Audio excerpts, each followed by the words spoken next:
14 жасқа дейінгі балаларға ата-аналармен бірге көруге ұсынылған.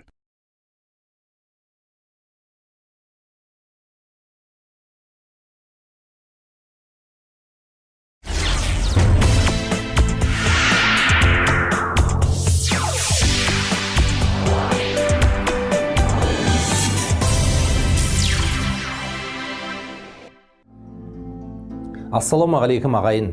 Бұл оқушы, бұл үмітін үкілеп, асыл арманға бойлай қанат қағып, әне-міне үлкен өмірге қадам басқалы тұрған қазақтың қаршадай ғана баласы.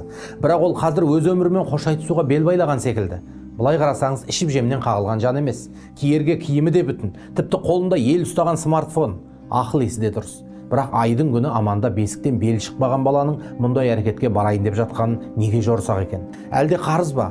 Әлде ар намыстан ба? Мүмкін болашақтан мүлдем күдер үзіп тығырыққа тіреліп тұрма. Дұрыс таптыңыз. Оң солын танымаған, белі қатпаған, болмысы бекімеген баланың мойнына үлкен жүк түскенде, және ол жүкпен бетпе-бет жеке қалғанда көп жеткіншектің ұрынар сорақ шешімі осы. Ол нендей жүк, ол нендей намыс. Ендеше бүгінгі тақырып осы: балаға шектен тыс жауапкершілік арту.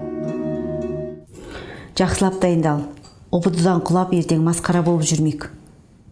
Досқа күлкі, дұшпанға таба болып жүрмек ертең. Ана басыңда ми бар ғой, сол миыңды дұрыс пайдалана біл. Мама, шам келгенше дайындап жатырмын ғой. Шам апама дегенді қой сен. Ана бүкіл тесттегі сұрақтардың барлығын жаттап алатын бол. Жаттадым, бәрін жаттап қойғам. Былтыр ана Ерболдың баласы сұмдық болып осы обыдыдан құлап бүкіл туған туысының алдынан масқара болған. Ертең ана әкең екеуміз жұрттың бетіне қарай алмайтындай болып масқара болып қалмайық. Дайындал, жақсылап. Атана баласын көштен қалмасын дейді. Сөйтеді де ел жегенді жегізуге, ел кигенді кигізуге тырысады. Себебі қоғамның талабы сол. Бала қатарынан қалмау керек. Дұрыс шығар енді. Алайда күндердің күні атана балаға берген мейірімі мен материалдық игіліктерінің өтеуін ашық әрі шектен тыс талап ететін кезең бар. Ол осы ұбыты кезеңі. Неге? Ей, қатарыңнан қалып жынды болдың ба? Сен де елдің баласы сияқты оқуға барасың, университетке түсесің. Болды. Грантқа түсесің.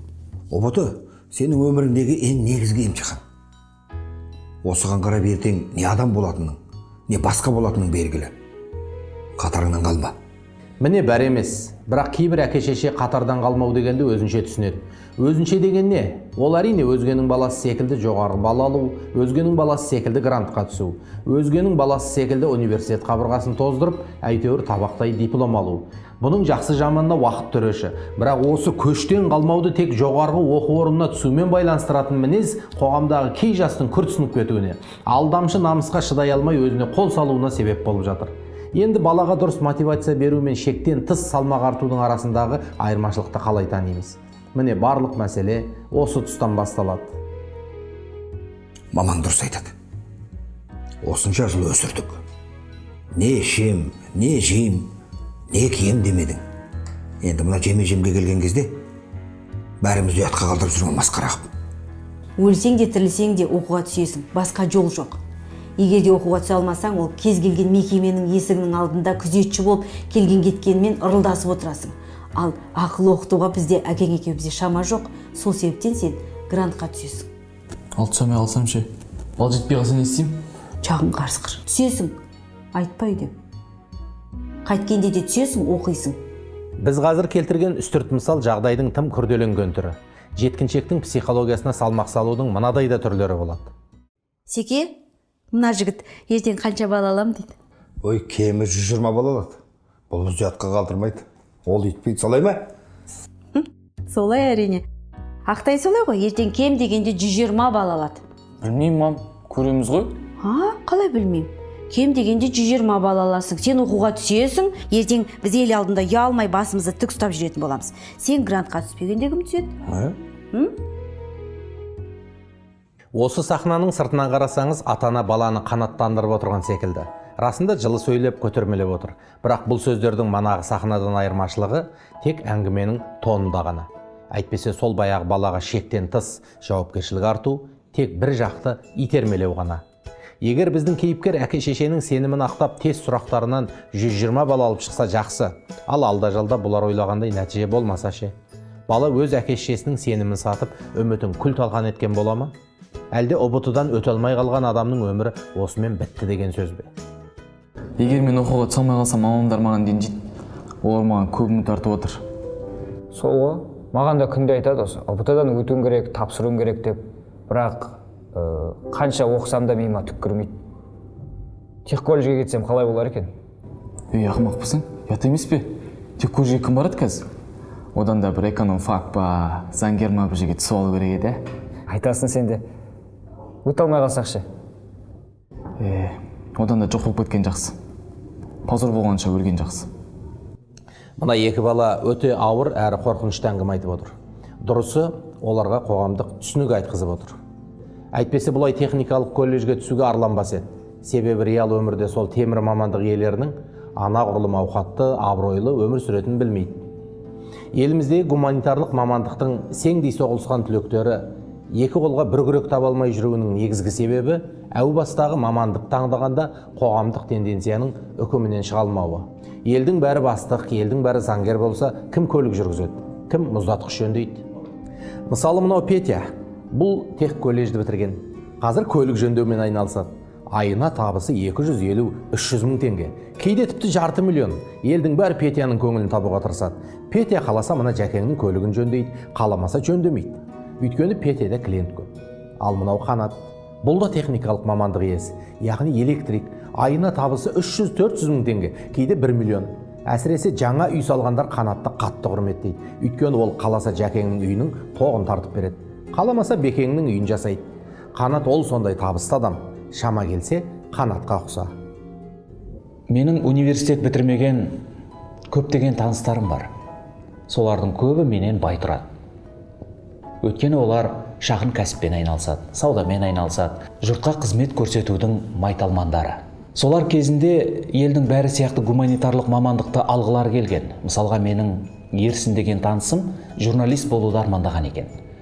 Сөйтіп, дәл сол салаға оқуға тапсырғалы жатқан кезде байқап қараса, екінің бірі журналист. Сосын ол ойлайды ғой, егер бәріміз бірдей журналист болсақ, мына елді кім қорғайды? Жұрттың сынған кір мәшинесін немесе тағы да сол сияқты ұсақ түйек жұртқа қызметті кім жасайды? Кім жөндейді? Осы ойлардан кейін ол бірден техникалық мамандықты меңгеретін мектепке барып түседі. Оны бітіргеннен кейін ол қызмет көрсету орталығын ашады. Жабдықтарды жөндейді, тағы сол сияқты. Енді бұлай қарап отырсаңыз, қазір ол сол кәсібінен нәсіп көріп отыр. Ақшасы көп, өзіне өзі бастық. Дұрыс айтасыз. Әлемдегі танымал адамдардың өмірін алып қарасақ, мұндай мысалдар жетерлік. Джон Рокфеллер, Огайо штатындағы Кливленд қаласының кедей тұрғыны бала Джон 16 жасында $100 мың табуды мақсат тұтады. Сол үшін оқуды тастап, іске кіріседі. Ақыры әлем куә, ол өмірінің соңына дейін $1 миллиард капитал жинады. Осы тұста айта кететін жайт, бай болу үшін оқуды тастау шарт емес. Ал егер оқуға түсе алмай қалып жатсаңыз, ол табысты болуыңызға кедергі емес. Осыны айтқымыз келеді.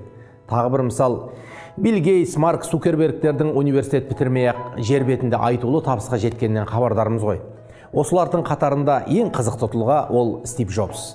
Оның биологиялық анасы Стивті кішкентай кезінде өзгелерге асырауға береді. Оның талабы бала өскенде университетте оқысын болады. Тағдырдың жазуын қараңызшы. Стив Джобс өгей әке-шешенің қолында өсті, бірақ университетті толықтай тәмамдаған жоқ. Алайда қазір екінің бірінің қолында жүрген Apple, яғни тістелген алманың өнімдерін ойлап тапты. Сәйкесінше миллиардер болып өмірден өтті. Тағы да ескерту, табысты болу үшін оқу орнын тастап кет демейміз. Немесе университетке түсе алмай қалған баланың болашағы жоқ деуден де аулақпыз. Сен қай университет таңдадың? Білмеймін, мен әлі толық шешім келген жоқпын. Бірақ мамамдар не мұнай газ саласына немесе экономикаға түсіп жатыр. Ал өзің таңдаған мамандық жоқ па? Жоқ, әйтеуір бір оқуға түссем болды. Ең бастысы мамамдар ренжімесін. Қайтсем де бір грантқа түсу керек. Ал сен ше? Мен әлі шешім қабылдаған жоқпын.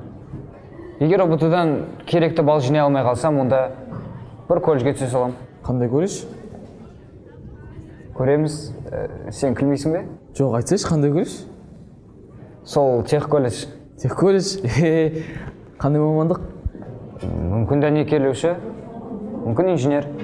Қойшы басың маймой жүресің ба? Мейлі. Бірақ ақшам болады. Сосын бұл мамандықтар қанша дегенмен сұраныста ғой. жұмыссыз отырмаспын. Дұрыс.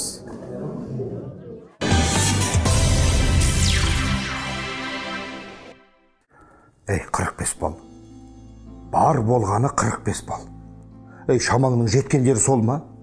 Ей, неменеге шалбар киіп жүрсің? Ей, одан да намыстан жарылып өсеңші сен. Мен құла неме, екеуміз де ақымақпыз Осыған, сеніп жүрген бар ғой. Елдің бетіне қалай қараймыз? Сен ұбытудан қыладың, сен оңбай қыладың. Ей, сорлы, ертең күнің қалай болмақ? Қалай күн көресің сен? Қалай өмір сүресің сен? Масқара сұмдық, 45 деген не сұқты?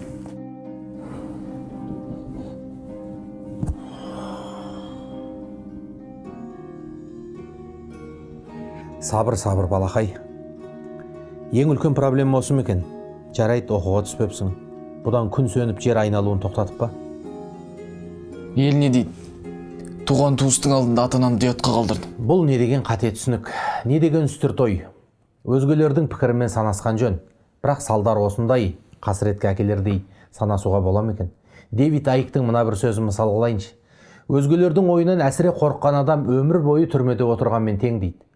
Ал Абай айтады, көп айтса көнді, жұрт айтса болды. Әдеті надан адамның. Яғни көп не айтады деп жалған намысқа салынып, өз өміріңді қиюға ешқандай хақың жоқ.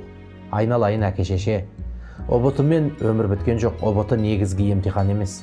Бала шыр етіп өмірге келгеннен бастап, оның әр күні емтихан. Айтсаңыз, осыны айтыңыз. Тек ұбт ғана емес, бұл өмірдің өзі емтихан. Біздің әр күніміз сынақ. Ертең жар таңдайсың, ол да емтихан. Балалы боласың, ол баланы тәрбиелеу керек, жеткізу керек, ол да емтихан. Дүние таба білу керек, сол тапқан дүниені балам орнымен дұрыс қолдана білу керек, ол да емтихан. Ертең алдыңда не бір жайттар, не бір проблемалар кездеседі. Міне балам, осының барлығы емтихан. Яғни бұл өмір тек қана ұбт-дан тұрмайды балам. Осыны есіңе сақта, жарай ма? Әкең дұрыс айтады балам. Тым өзіңді жеп, таусыла берме. Ертең емтихан тапсырасың. Әрине, Алла қолдап жақсы балл алып жатсаң, біз қуанамыз. Ал егер қолдан келгеннің бәрін жасап, бірақ жоғары балл ала алмай қалсаң, оған таусылып қайғыға берілме. Маңдайға жазғанды көресің. Міне нағыз жанашыр, нағыз мейірбан әке-шешенің айтатын сөзі осы. Арасында адам тағдырына жазылған игілікті көрмей өтпейді. Оның пешенесіне не жазылса сол болатыны айдан анық. Ендеше баланы әлгіндей сөздермен демеп отыру, әлгіндей қайтсең де оқуға түсуің керек деп төпелеуден мың есе артық. Әрине, қай ата-ана баласына қастық ойласын. Баладан тым талап ететіндер де жақсы болсын дейтін шығар. Бірақ баланың психологиясы нәзік, тосын мінездерге бейім келеді ғой. Сондықтан ұбт секілді жауапты сәттерде оны сипай қамшылап, мүмкін болса психологиялық демеу болуға тырысу керек. Баланың ұлттық бірыңғай тест тапсырар кезеңінде ұстаздар қауымның да рөлі маңызды. Сыныпта түрлі түсіндіру жұмыстары жүргізілуі керек. Сосын мұғалім алдындағы оқушыларының шама-шарқын, қызығушылығын жақсы біледі. Мысалы, бір оқушыға әдебиетке жақынсың, біреуге математикаға, ал біреуге техникаға деген секілді. Соларды алдын ала бағыттап, сен мүмкін болса гуманитарлық салаға бар, ал сенің техникаға ебің бар, мүмкін сол жағын байқап көрерсің деген секілді кеңестер беруі қажет. Сонда әр бала өзінің шама-шарқын нақты өлшеп, көтере алмайтын шоқпарды белге байлаудан алысып болар еді. Сәйкесінше оқушылар арасындағы кейбір қайғылы оқиғалар да тыйылар еді. Шынымен мен жаңа апа айтқандай тех колледжге түсетін шығармын. Онда грант көп және де өту баллы төмен. Енді бұл тестке дайындалуға тырысамыз ғой, бірақ өтсек те жақсы болушы еді. Өтпесек те өмір алда деген сияқты. Қолына 2 диплом алып жұмысшы жүргендер де бар ғой. Бәрі адамның өзіне байланысты. Егер сен еңбекқор болсаң, бәріне жетесің. Әкем ылғи осылай айтып отырады. Иә, егер сен шаршамайтын, талмайтын адам болсаң, түбі бір нәтижеге жетесің. Себебі еңбек бәрін жеңбек деген бар емес пе?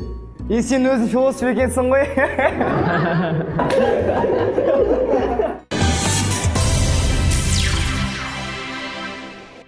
Өткенде саған айттық қой.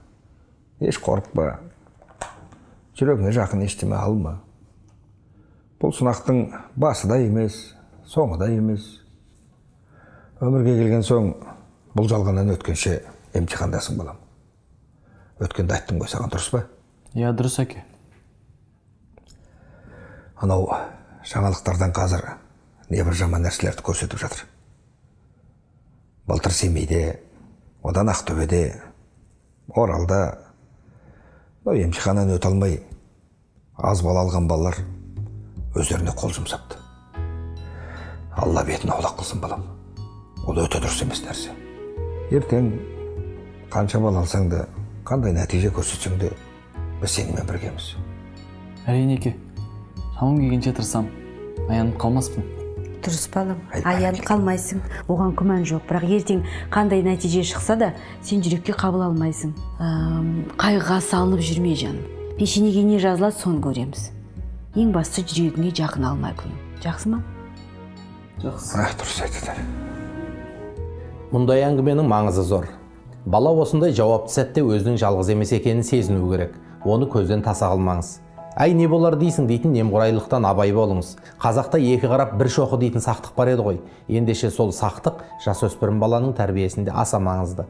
Оның жан дүниесін түсініп, не ойлайды, қандай жоспары бар, жалпы аталған мәселеге қатысты шешімі, түйіні қандай бәрін біліп отыру керек. Керек кезде дем беріп, ұл бала болса арқасынан қағып, қыз бала болса маңдайынан сипап, аялап бағу керек. Себебі баланың өмірі оның кім болмағынан да маңызды. Ұрпақ сабақтастығы ұбытының шешіміне байланып тұрған жоқ. Осыны жадымыздан шығармайық.